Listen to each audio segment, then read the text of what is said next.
বিদ্যুৎ ও জ্বালানির দ্রুত সরবরাহ বৃদ্ধি বিশেষ বিধান আইনটি 2010 সালের 12 অক্টোবর প্রণয়ন করা হয়। বলা হয়, বিদ্যুৎ ও জ্বালানি আইনের বলে যা কিছু করা হবে এ নিয়ে প্রশ্ন তোলা যাবে না এবং ক্রয় সংক্রান্ত বিষয়ে বিদ্যুৎ ও জ্বালানি মন্ত্রীকে দেয়া হয় একক ক্ষমতা।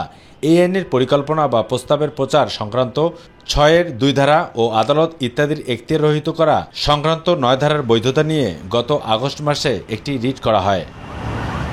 গত 2 সেপ্টেম্বর কুইক রেন্টাল সংক্রান্ত বিদ্যুৎ ও জ্বালানির দ্রুত সরবরাহ বৃদ্ধি বিশেষ বিধান আইন 2010-এর 9 ধারায় দায়মুক্তি কেন অবৈধ এবং অসাংবিধানিক ঘোষণা করা হবে না তা জানতে চেয়ে রুল জারি করেন হাইকোর্ট।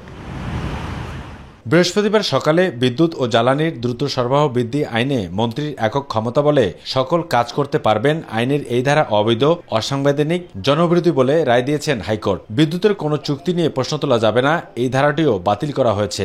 আদালত এই 6-2-কে অসাংবিধানিক ঘোষণা করেছেন। এই যে এটা কোনো আনলিমিটেড অসীম ক্ষমতা এক ব্যক্তিকে দেওয়া হয়েছে, এইটা একটা প্রজাতন্ত্রে হতে পারে না। মূলত এই কারণেই 6-2-কে অবৈধ ঘোষণা করেছে, অসাংবিধানিক ঘোষণা করেছে।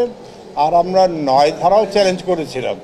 9 ধারাতে বলা আছে যে এই যে 6-2-এর অধীনে বা পুরো আইনের অধীনে যে বিদ্যুৎ কেন্দ্রের চুক্তি হচ্ছে, এই চুক্তির ব্যাপারে কোনো আদালতে প্রশ্ন করা যাবে না, মামলা তোলা যাবে না, চ্যালেঞ্জ করা যাবে না। অর্থাৎ আদালতের এখতিয়ারকে এই আইন বহিষ্কার করেছিল। এটা তো হতে পারে না।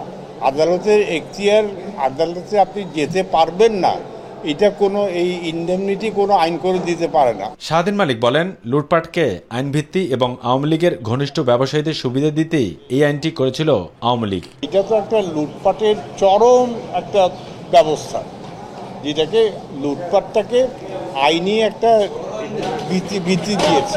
রেন্টাল ও কুইক রেন্টাল বিদ্যুৎ কেন্দ্রগুলো কিভাবে চলবে সে নিয়েও পর্যবেক্ষণ দিয়েছেন হাইকোর্ট। হাইকোর্ট বলেছেন, কুইক রেন্টাল বিদ্যুৎ কেন্দ্রগুলোর সঙ্গে চুক্তি পুনর্বিবেচনা করতে পারবে সরকার। যে ব্যক্তিগত উদ্যোগে যে চুক্তিগুলি হয়েছে ওইগুলি সরকার পুনর্মূল্যায়ন করতে পারবে। আবু সেতপু, মাই টিভি, ঢাকা।